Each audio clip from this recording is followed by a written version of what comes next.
Morning students. आज આપણે નવો ટોપિક નવું ચેપ્ટર ડાયરેક્ટ ઇનડાયરેક્ટ સ્પીચ શીખવાના છે। Direct and indirect speech. Direct અને ઇનડાયરેક્ટ સ્પીચ એટલે શું? તો કે પ્રત્યક્ષ અને પરોક્ષ વચન। બે જણ જે પણ વાતચીત કરે એ વાતચીતને જ્યારે ત્રીજી વ્યક્તિ રજૂ કરે ત્યારે એને ઇનડાયરેક્ટ સ્પીચ કહેવાય, એટલે કે अप्रत्यक्ष कथन कहेवाय। प्रत्यक्ष અને अप्रत्यक्ष कथन गुजराती एम એવું થાય છે। મતલબમાં બે જણે જે વાત કરી હોય તે વાતને કોઈ ત્રીજો જ વ્યક્તિ કોઈ ચોથી વ્યક્તિને જણાવે તેને ઇનડાયરેક્ટ સ્પીચ કહેવાય છે। હવે ડાયરેક્ટ અને ઇનડાયરેક્ટ સ્પીચ શીખતા પહેલા આપણે ત્રણ વસ્તુ શીખવી ખૂબ જ જરૂરી છે। જેમ કે પહેલો ફેરફાર થાય છે ડાયરેક્ટ સ્પીચમાંથી વાક્યને જ્યારે આપણે ઇનડાયરેક્ટ સ્પીચમાં કરીએ ત્યારે ત્રણ પ્રકારના ફેરફાર થાય છે। એક તો પ્રોનાઉન્સ એટલે કે સર્વનામમાં ફેરફાર। ડાયરેક્ટ સ્પીચની અંદર જે સર્વનામ હોય છે તે ઇનડાયરેક્ટ સ્પીચની અંદર બદલાઈ જાય છે। બીજો ફેરફાર છે, અહીંયા મેં ફક્ત સર્વનામનો જ ફેરફાર લખ્યો છે, બાકીના બે મેં તમને ટોટલ 3 ફોટા પાડીને મોકલ્યા છે। સર્વનામમાં ફેરફાર, ક્રિયાપદોમાં ફેરફાર અને સ્થળ, દર્શક અથવા કાળની સમીપતામાં ફેરફાર। તો એ ત્રણ ફેરફારો આપણે શીખવા જરૂર છે। એ ત્રણ ફેરફારો તમને આવડશે તો જ તમે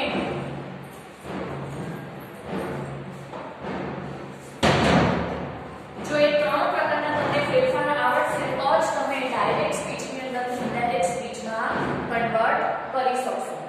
પહેલો ફેરફાર આપણે શીખવાનો છે સર્વનામમાં ફેરફાર। તો ડાયરેક્ટ સ્પીચની અંદર અને ઇનડાયરેક્ટ સ્પીચમાં શું ફેરફાર થાય છે કે જો ડાયરેક્ટ સ્પીચની અંદર પહેલા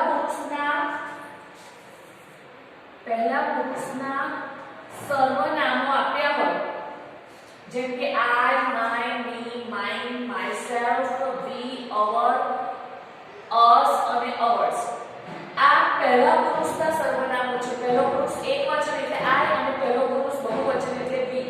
તો એટલે કે પહેલો પુરુષ ભલે એકવચન હોય કે બહુવચન, પહેલા પુરુષના જો સર્વનામ ડાયરેક્ટ સ્પીચમાં આપ્યા હોય તો ઇનડાયરેક્ટ સ્પીચની અંદર બોલનાર પ્રમાણે ફેરફાર થાય છે। આ બોલનાર કોણ એ હું તમને એક ઉદાહરણ આપીને પછી છેલ્લે સમજાવીશ કે કયા કયા પ્રકારના ફેરફાર થાય છે। બોલનાર પ્રમાણે એટલે કે સ્પીકર પ્રમાણે ફેરફાર થાય છે।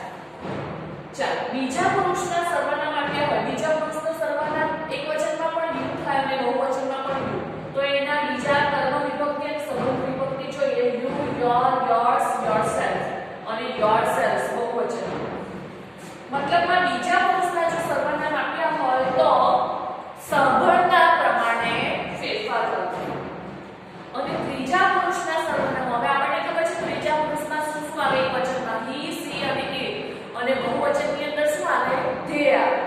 તો he, his, him, himself, she, her, hers, herself, it, its, itself અને બહુવચનની અંદર ધે, ધેર, ધેમ, ધેર્સ અને ધેમસેલ્વ્સ। મતલબમાં ત્રીજા પુરુષના આ બધા સર્વનામોમાંથી કોઈ પણ સર્વનામ આપ્યું હોય તો નો ચેન્જીસ, એમાં કોઈ પણ પ્રકારનો ફેરફાર થતો નથી। તો આ ત્રણ વસ્તુઓ તમારે યાદ રાખવાની છે કે જો ડાયરેક્ટ સ્પીચની અંદર પહેલા પુરુષના સર્વનામ આપ્યા હોય તો બોલનાર પ્રમાણે ફેરફાર, બીજા પુરુષના સર્વનામ આપ્યા હોય તો સાંભળનાર પ્રમાણે ફેરફાર, અને ત્રીજા પુરુષના સર્વનામ આપ્યા હોય ડાયરેક્ટ સ્પીચમાં તો ઇનડાયરેક્ટ સ્પીચમાં નો ચેન્જીસ, એટલે કોઈ પણ તફાવત પડતો નથી। હવે આપણે જે મેં તમને ફોટા પાડીને મોકલ્યા છે એ ફોટાની અંદર જોઈશું કે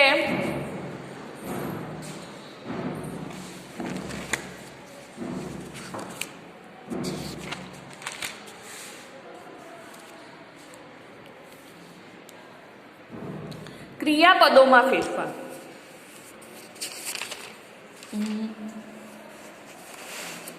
બીજો ફેરફાર જોવાનો છે આપણે ક્રિયાપદોમાં ફેરફાર। જો ડાયરેક્ટ સ્પીચની અંદર એમ, ઇઝ અને આર આપ્યું હોય તો ઇનડાયરેક્ટ સ્પીચમાં એનું શું થઈ જશે વોઝ અને વર થઈ જશે। જો ડાયરેક્ટ સ્પીચમાં વોઝ, વર આપ્યું હોય તો ઇનડાયરેક્ટ સ્પીચમાં એનું હેડ બીન થઈ જશે। જો ડાયરેક્ટ સ્પીચની અંદર ડુ, ડઝ ક્રિયાપદ આપ્યું હોય તો ઇનડાયરેક્ટ સ્પીચમાં એનું ડીડ થઈ જશે। હેવ, હેઝ આપ્યું હોય તો એનું હેડ થઈ જાય। કેન આપ્યું હોય તો એનું કુડ થઈ જાય, મે આપ્યું હોય તો માઇટ થઈ જાય, ડીડ આપ્યું હોય તો એનું હેડ પ્લસ પાસ્ટ પાર્ટિસિપલ એટલે V3 થઈ જાય, સેલ વિલ હોય તો વુડ થઈ જાય. પણ ભૂતકાળના જો બધા ક્રિયાપદ હોય તો કુડનું કુડ જ રહે, માઇટનું માઇટ જ રહે, શુડનું શુડ જ રહે, અને વુડનું વુડ જ રહે, મસ્ટનું મસ્ટ જ રહે, અને હેડનું હેડ જ રહે છે. તો આ પ્રમાણે ક્રિયાપદોમાં ફેરફાર થાય છે. આ જે બે ફેરફાર મેં તમને લખાવ્યા, એક તો સર્વનામમાં ફેરફાર, ક્રિયાપદોમાં ફેરફાર, એ બધું તમારે તમારી નોટબુકની અંદર લખી લેવાનું છે. બરાબર, મેં તમને ફોટા મોકલી જ આપ્યા છે, તો એ 3 ફેરફાર પહેલાં તમારે તમારી નોટબુકમાં લખી લેવાનો છે, પછી હું તમને સમજાવીશ. બરાબર, ચાલો હવે આપણે ત્રીજો ફેરફાર જોઈશું, સ્થળ અને કાળની અંદર ફેરફાર.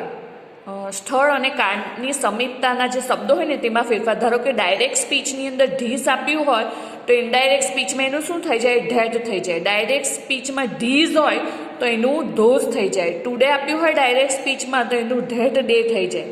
ટુમોરોનું ધ નેક્સ્ટ ડે થઈ જાય. આ પાછળનું નહીં યાદ રાખવાનું, ડે આફ્ટર શું યાદ રાખવાનું? The next day.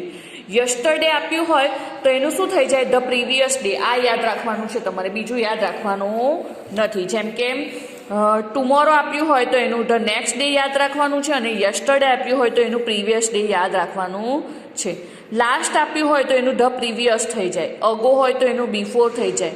નાવ આપ્યું હોય તો એનું ધેન થઈ જાય, અને હિયર આપ્યું હોય તો એનું ધેર, અને કમ હોય તો એનું ગો. આ સ્થળ અને કાળની સમીપતામાં ફેરફાર, આ ત્રીજો ફેરફાર છે. બરાબર, એનો પણ મેં તમને ફોટો પાડીને મોકલી જ આપ્યો છે. તો તમારે ડાયરેક્ટ અને ઇનડાયરેક્ટ સ્પીચ શીખવી હોય તો 3 ફેરફાર શીખવા ખૂબ જ જરૂરી છે. એક તો મેં બોર્ડ પર લખ્યો છે તે સર્વનામમાં ફેરફાર, પછી ક્રિયાપદોમાં ફેરફાર, અને સ્થળ અને કાળની સમીપતા દર્શાવતા શબ્દોની અંદર ફેરફાર. આ 3 વસ્તુ તમારે મોઢે કરી નાખવી પડે, પછી જ હું તમને આગળ ચલાવીશ. હવે તમે જોઈ શકો છો કે આપણે ડાયરેક્ટ ઇનડાયરેક્ટ સ્પીચ શીખીએ તો એની અંદર 4 પ્રકારના વાક્યો આવે. એક તો એસર્ટિવ સેન્ટન્સ એટલે કે વિધાન વાક્ય, પછી છે ઇન્ટ્રોગેટિવ સેન્ટન્સ,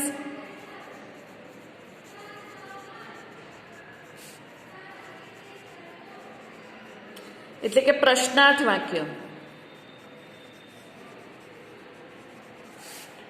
ત્રીજું છે ઇમ્પરેટિવ સેન્ટન્સ,